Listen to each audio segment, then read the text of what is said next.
Hi, it's Anders. Today I'm going to show you how to make the Toronto cocktail. There will be fire, and flames, and glory.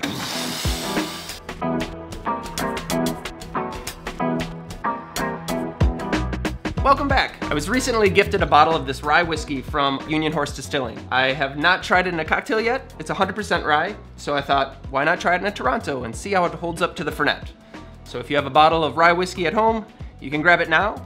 We've been doing a lot of citrusy cocktails lately, so I thought it's time we have a little whiskey. To the bar. Okay, this cocktail will be stirred. So I've got my jigger, my cocktail mixing glass, a julep strainer, and I have a knife because I'm going to cut a piece of orange rind for the garnish. I also have my cocktail glass chilling at this time. So now the booze. So we are gonna need rye whiskey, Fernet, bitters, and a rich Demerara syrup. The rye I'm using is Union Horse Reunion Rye. The Fernet is Fernet Branca, and the bitters is Angostura aromatic bitters. One thing about this cocktail is it was originally called the Fernet cocktail. Fernet is a style of Italian Amaro.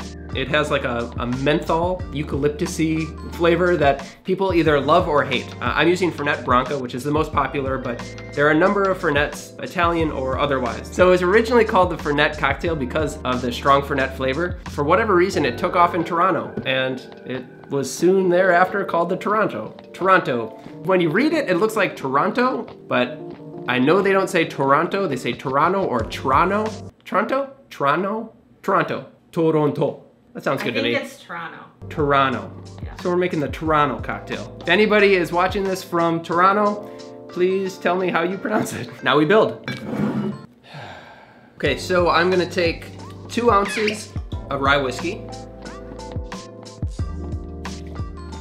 1/4 of an ounce of Fernet, another 1/4 of an ounce of your rich another 1/4 ounce of your rich Demerara syrup, and 2 dashes of Angostura bitters. Now we add ice and stir.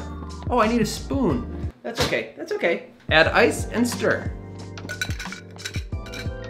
Not every time. Stir away. Until it's cold. Keep stirring. Not there yet. Still not there.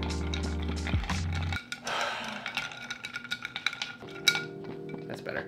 Strain this cocktail into your chilled cocktail glass.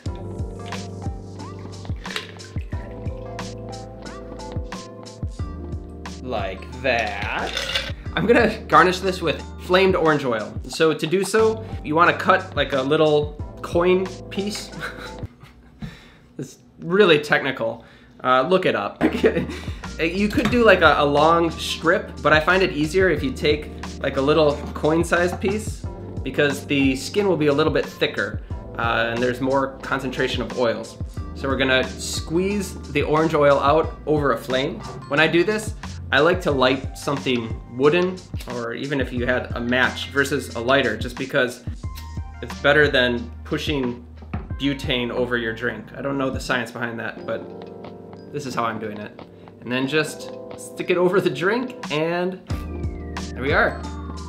Rub a little extra on the edge, burn your finger. That's good, that's really good. And that's it. This is the Toronto. Ta-da! It's really nice.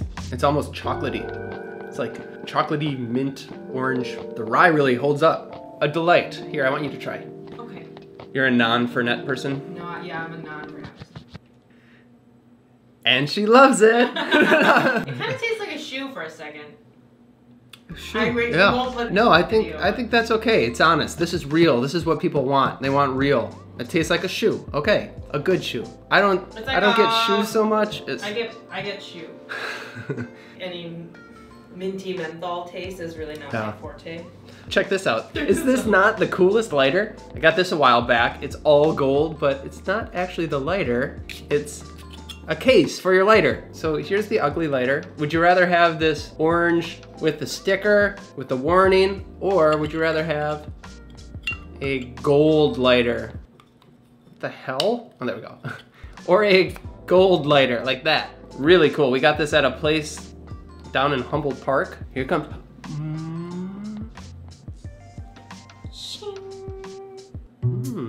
Well, no, the thing I was gonna say was, I told you that to not go on that road. I think you should sit on this one.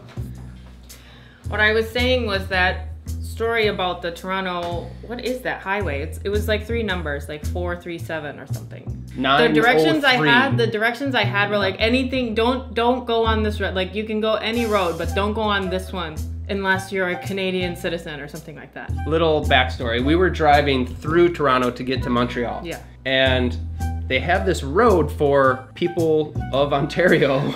I guess so. To like bypass traffic, I think. I think so. And it's smart, and they deserve that. Great. But, they deserve. But and I was yelling at you. I was like, yeah, no, figure. don't go on that road. Don't go on that road. And then you took the road.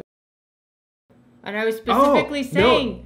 The GPS like had us go on that road. All right. Oh, the GPS. Had us go on that road. Yeah. So we turn on this road, and once you're on there, like you are on there. You can't like, you're cruising along at there's highway no speeds, and there's no turnaround, and they've got cameras, so they catch you. We did find an exit, but I was panicking the whole time because it was like there were signs that said you will be fined. You will be fined if you're on this road and if you're not supposed to be. We knew we weren't supposed to be there.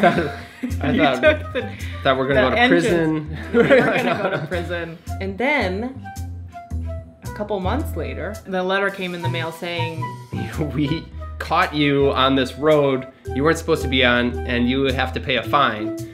And I looked at it, and it was like $9.03 or something like that. US dollars. Yeah, and I was expecting something like, you know, United States standards, which would be like you owe $340 or something. Well, maybe not that but much, we were on that road for such a short time. Yeah, and I went online and I paid it, and then they took the time to send me a thank you. It was an actual like thank you in the mail. I'm really making this like the most wonderful place that they send me like handwritten.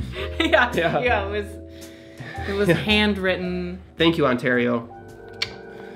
Well done. That's it. If you like rye whiskey and you like Fernet, you're gonna love the Toronto. Also, if you have a favorite craft distillery or a favorite rye whiskey that I need to try, leave a comment down below. I'd be curious to hear your thoughts. Thank you for watching. If you like this video, like and subscribe, and I will see you next time. Cheers. I'm looking out my window and I'm seeing a bunch of people in masks. Cheers to those people. Me, I stay inside and I drink whiskey. That's sad. I drink other things too.